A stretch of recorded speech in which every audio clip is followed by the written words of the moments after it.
Comment ça se passe quand tu achètes un bien immobilier à Dubaï et qu'ensuite tu dois penser à la succession par la suite?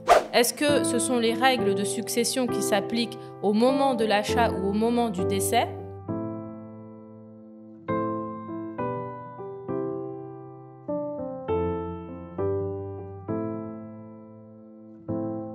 Salut Noria, Salut Michael, ça va, tu vas bien? ça va et toi? Ouais, t'as passé un bon week-end? Un très bon week-end. Ouais, bon, je sais que t'as beaucoup charbonné ce week-end, t'as eu pas mal de soucis sur une grosse vente.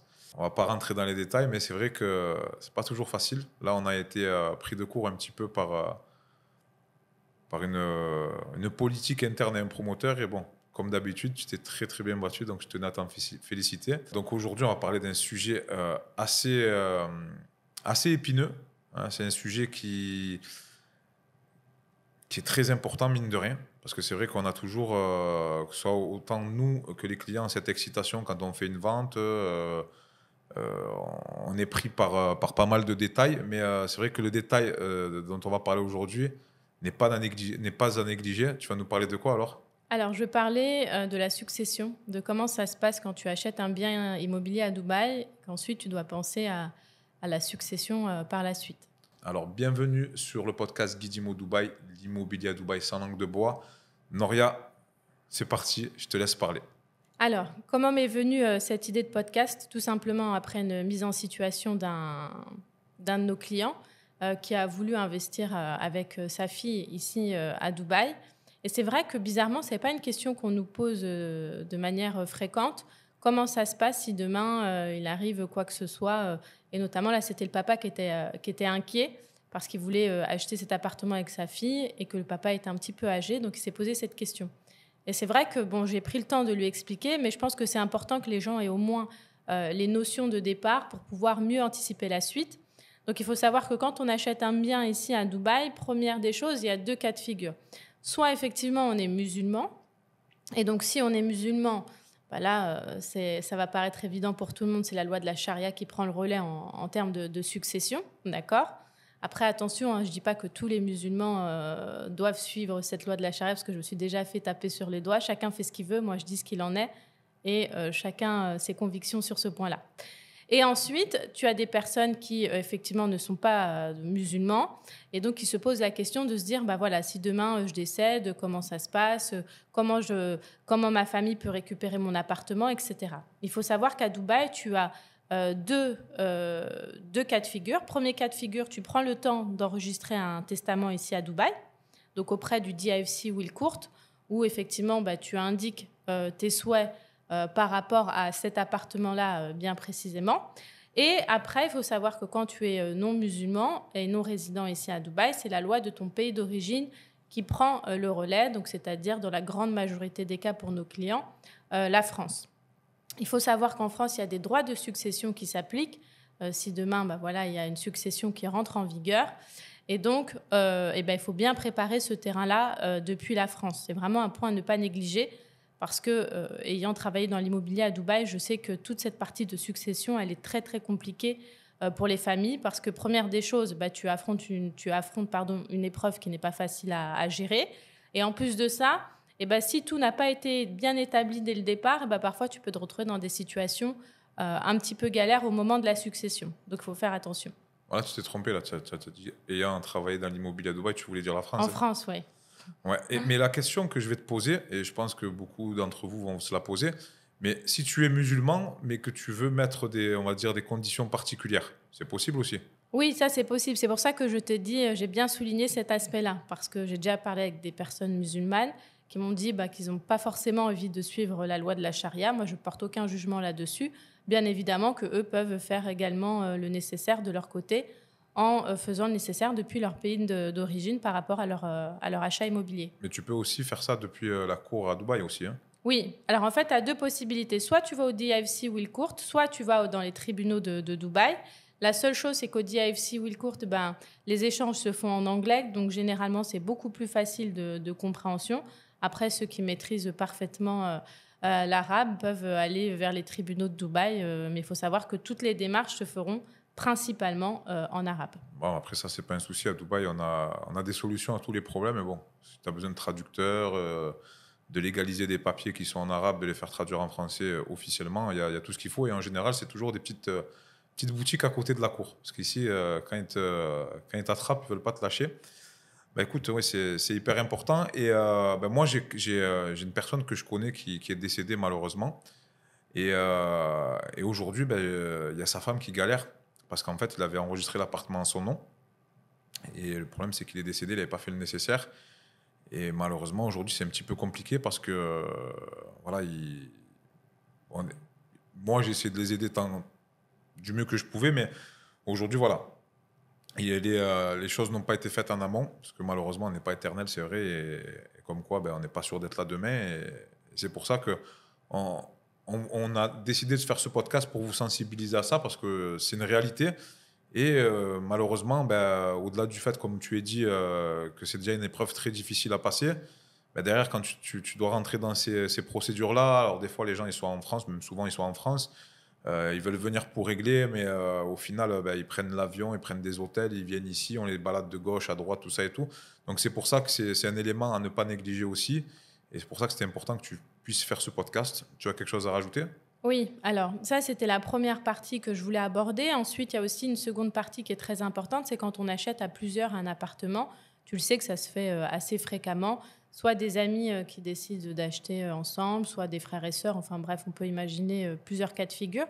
Donc là aussi, il faut faire attention, première des choses, quant au partage que vous allez indiquer sur votre contrat de vente. Alors pourquoi je dis ça ? Pareil, je me réfère à des cas que j'ai eus. Notamment sur un partage qui devait être au départ de 50-50 entre deux personnes. Mais effectivement, l'une des personnes allait financer la majorité du bien par ses propres fonds. D'accord ? Donc après, à Dubaï, en soi, il n'y aura pas d'incidence sur cette provenance des fonds. Il y en a un qui peut payer bien plus que l'autre. Ce n'est pas Dubaï qui va t'embêter là-dessus.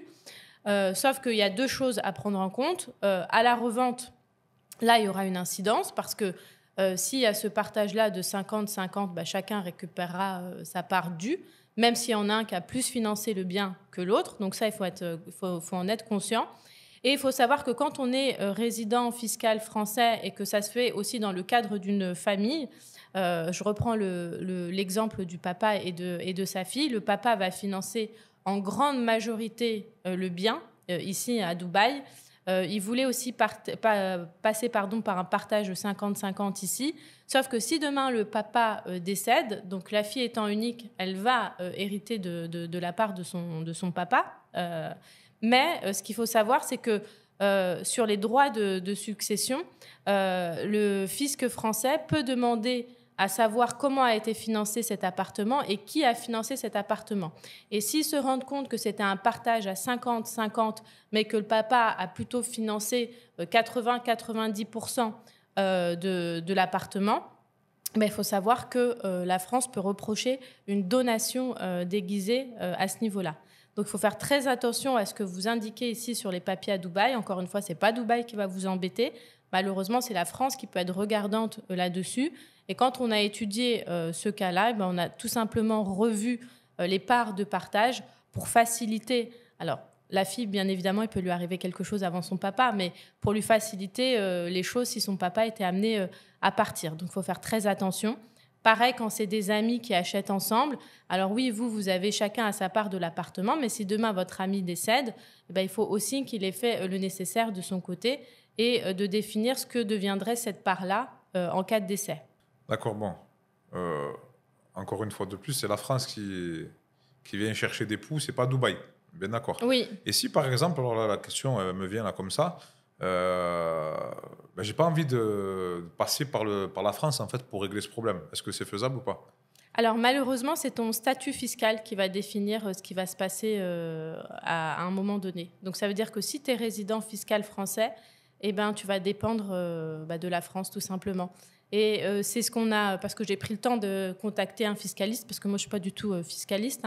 Donc avant d'amener des réponses aux clients, j'essaye d'être la plus claire possible et surtout d'apporter les bonnes réponses. Et parce qu'on a essayé de trouver des montages différents pour notamment le papa et sa fille. Mais en fait, ce n'est pas ce qui posait problème. Alors, ce qui pose problème, entre guillemets, c'est le statut fiscal de sa fille.